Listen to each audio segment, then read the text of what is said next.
Assalamualaikum warahmatullahi wabarakatuh. Halo teman-teman semua, perkenalkan nama saya Lulu Mahfaza Salsabila. Saya dari kelas Teknologi Pendidikan A, Fakultas Ilmu Pendidikan, Universitas Negeri Yogyakarta.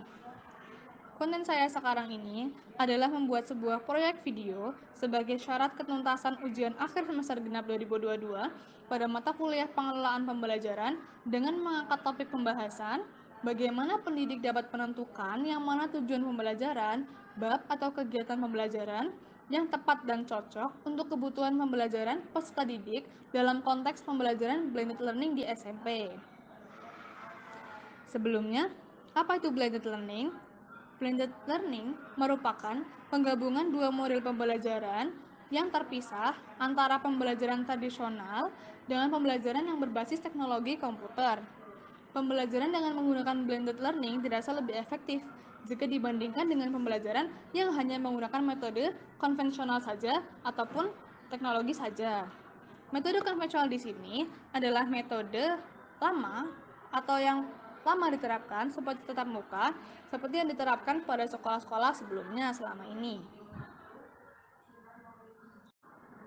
Jadi metode konvensional adalah metode yang sudah lama diterapkan sejak dulu hingga sekarang, yaitu dalam bentuk tatap muka atau metode tradisional. Lalu, blended learning menjadi salah satu metode pembelajaran terbaik yang bisa dipilih saat pandemi COVID-19 seperti belakangan ini. Pada saat pandemi belakangan ini, wajah pendidikan berubah dari yang tatap muka setiap hari menjadi daring atau online, atau kita bisa menyebutnya tatap maya. Tidak menutup kemungkinan, metode blended learning ini juga akan terus terpakai tidak hanya selama pandemi saja, namun bisa menjadi metode pembelajaran inovatif dan efektif untuk masa depannya. Berikut ini adalah beberapa karakteristik metode blended learning yang wajib untuk diketahui. Yang pertama, yaitu pembelajaran menggabungkan berbagai cara penyampaian atau pengajaran karakteristik yang menggabungkan berbagai macam model pembelajaran konvensional atau tradisional tadi itu dengan belajar secara online atau mandiri. Metode ini bukan hal yang baru, namun menjadi pelengkap metode belajar atau e-learning. Di metode satu ini, fokus utamanya adalah pelajar diharapkan dapat mandiri untuk bisa bertanggung jawab dan menyelesaikan pembelajarannya. Yang kedua, kombinasi pengajaran langsung karakteristik selanjutnya adalah mengkombinasikan pengajaran secara langsung dan belajar mandiri melalui online. Pembelajaran ini juga berbasis komputer, artinya pembelajaran menggunakan pendekatan teknologi pembelajaran dengan kombinasi sumber-sumber belajar tatap muka dengan pengajarnya. Media yang digunakan untuk metode pembelajaran ini yaitu berupa media komputer, handphone, seperti konferensi video, dan sebagainya. Lalu yang ketiga, perpaduan cara mengajar dan gaya pembelajaran efektif dengan blended learning ini, peserta didik akan semakin termotivasi untuk bisa melakukan kegiatan belajar secara mandiri. Peserta didik juga mudah bertanya dalam forum diskusi dengan guru maupun dengan peserta didik lainnya. Dan yang keempat, guru dan orang tua memiliki peran yang sama. Karakteristik yang terakhir adalah guru dan orang tua siswa memiliki peran yang sama. Blended learning ini menjadi pilihan terbaik untuk meningkatkan efektivitas dan efisiensi dalam belajar.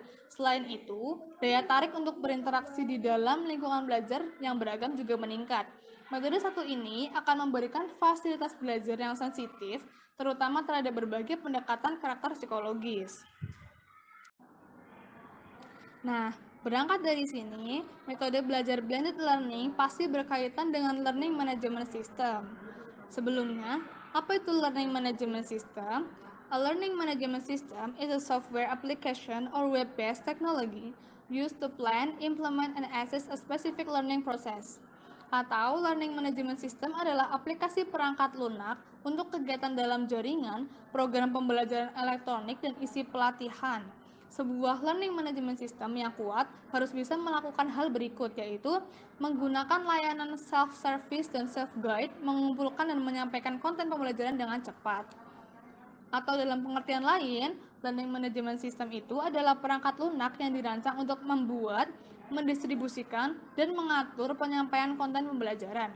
Sistem ini bisa membantu para guru untuk merencanakan dan membuat silabus, mengelola bahan pembelajaran, mengelola aktivitas belajar siswa, mengelola nilai, merekapitulasi absen para siswa, menampilkan transkrip nilai, dan mengelola tampilan e-learning. Karena berbasis pada aplikasi digital, selain memudahkan para guru dalam merencanakan proses belajar online, Learning Management System juga memudahkan siswa untuk mengakses konten pembelajaran dari mana saja dan kapan saja. Lewat Learning Management System ini, Bapak dan Ibu guru lebih mudah membuat konten pembelajaran online, mulai dari perencanaan, pelaporan, hingga dokumentasinya. Melalui Learning Management System ini, Bapak dan Ibu guru dapat memanfaatkan konten-konten bentuk digital seperti artikel online, e-book, animasi, suara, dan video yang menarik. Dengan cara ini, proses pembelajaran pun akan lebih menyenangkan. Beberapa contoh learning management system berlisensi yang bisa digunakan yaitu Moodle, Edmodo, Google Classroom, Dokeos, Atutor, Docebo, Clarolin, Camilo, dan Olat, ataupun Bismart seperti yang digunakan di kampus saya di UNY.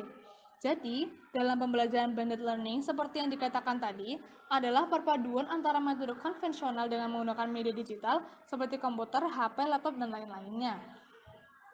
Jadi, untuk usia anak SMP yang mana menggunakan blended learning ini dapat menggunakan dua metode tadi seperti yang dijelaskan sebelumnya. Blended learning menggunakan tatap muka untuk mempermudah interaksi antara dirinya dengan guru dan siswa lainnya, dan juga mendapatkan asupan dari pembelajaran online agar dapat mengasah tanggung jawabnya dan kemandirian belajarnya.